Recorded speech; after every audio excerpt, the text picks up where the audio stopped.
If you are involved in sales, you've had countless training sessions. You may even have a college degree to help you with your goals.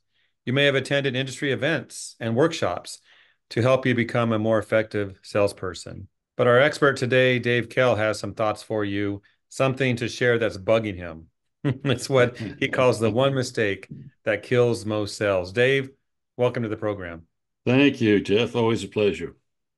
Well, Dave, what's bugging you? What's the one thing that you Yeah. feel is a big mistake? In the area of asking better questions, salespeople, number one, don't ask enough questions. Number two, don't ask the right kind of questions. Number three, just in general, don't appreciate and respect how important a question is in the sales process.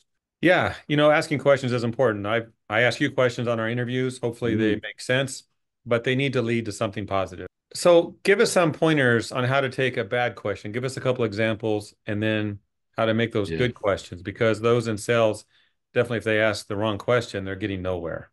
First of all, understand the power, the ultimate power of a question. I mean, why is a question such a powerful tool? It's because of the ultimate power of the question. Nothing you have as a salesperson does what a question does, and that is this. When you ask a question, they think of the answer.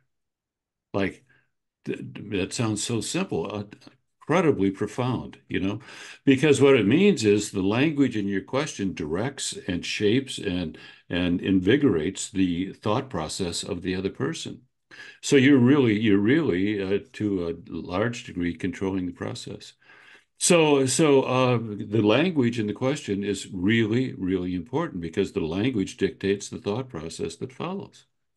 So there's the world is full of bad questions, good questions. There's as when I'm working. By the way, this is one of my books. One of my books is called "Question Your Way to Sales Success." Just all on questions.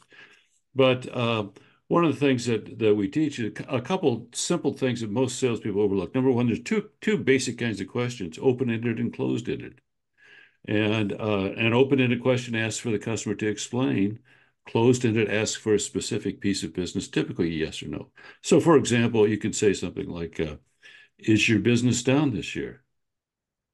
Yes, no. That's a closed-ended question. Or you can open it up and say, "Tell me about how your business is doing." They got to explain. They can't say yes or no.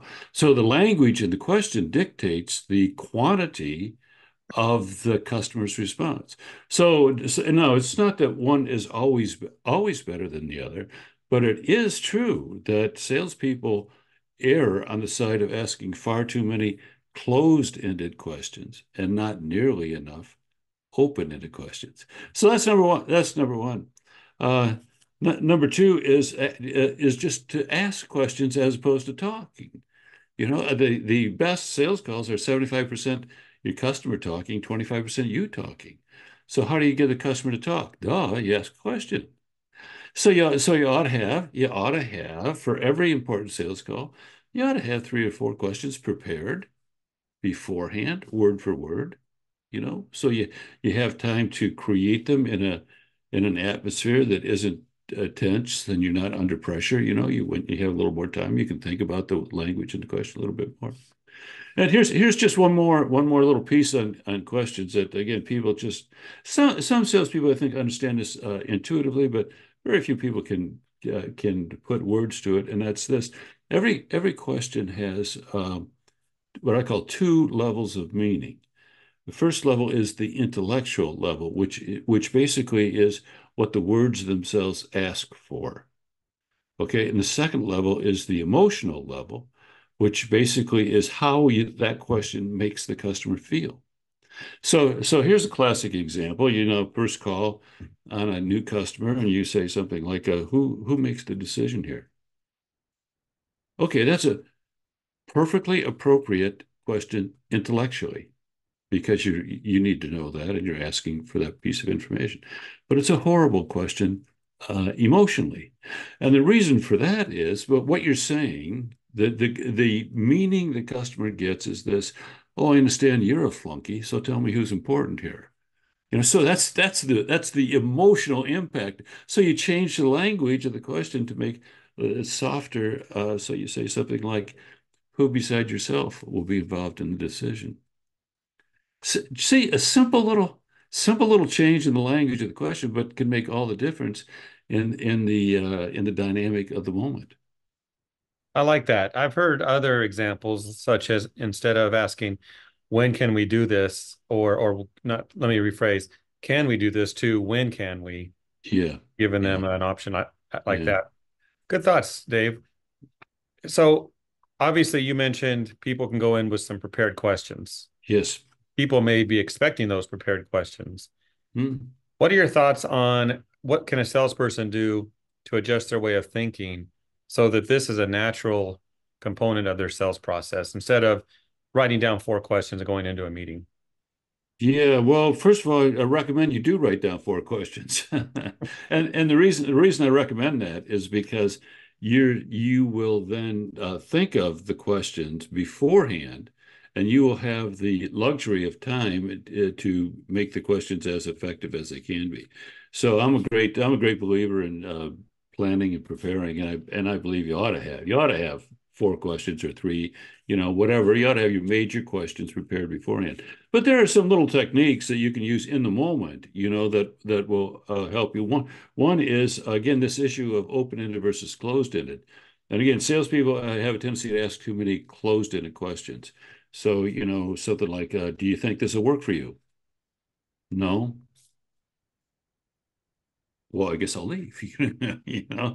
So you put yourself in that position because you force the customer to take a yes or no position. So simple little phrase. To what degree? Just put that little phrase in front of the question. So it's not, do you think this will work for you? It's to what degree do you think this will work for you? Now it's not a yes or no question, you know? And so it opens it up, gives a customer room to talk, and you haven't put yourself in a corner. Again, just a simple little thing, three words. Yeah. Yeah, I like that. I think too, Dave, maybe you could close with the thought on this, but you go in with your questions prepared. I agree with that. You should have in mind, maybe not Hmm. look at your notes, but Hmm. if you have the same three Hmm. questions, the general idea of what they are, Hmm. you should be able to remember what those are. Hmm. But listening to what people say and then having follow-up Hmm. questions based on their conversation, on that Yeah. conversation you're having, do you see Yeah. that as an issue? Oh, Maybe yeah. with that thought. Yeah, both pieces of that. Listening to what they have to say and then responding to what they have to say appropriately. So we teach this process. You ask a question, you listen to the answer, you respond to the answer, and then you ask the next question. So it's not question answer question, it's question answer response question. So, what's a response? And there's several classic responses, but a simple one everybody can do this today. Everybody can do this afternoon, and it'll improve your communication.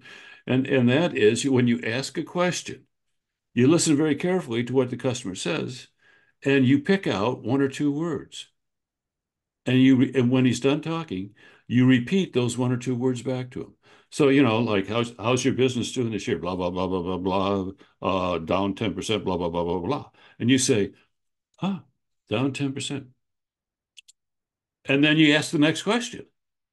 Now, what you've done, see that little thing, that little tiny little communication intervention has caused you to listen more carefully because now you're listening for the key words.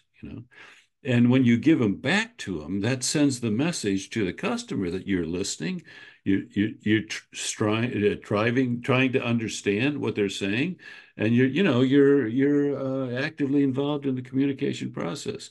A study was done a number of years ago that said, you're not going to believe this, of 200 purchasers surveyed, 74%, 74 74% say they would be much more likely to buy from a salesperson if that salesperson would, quote, just listen, end quote. 74%.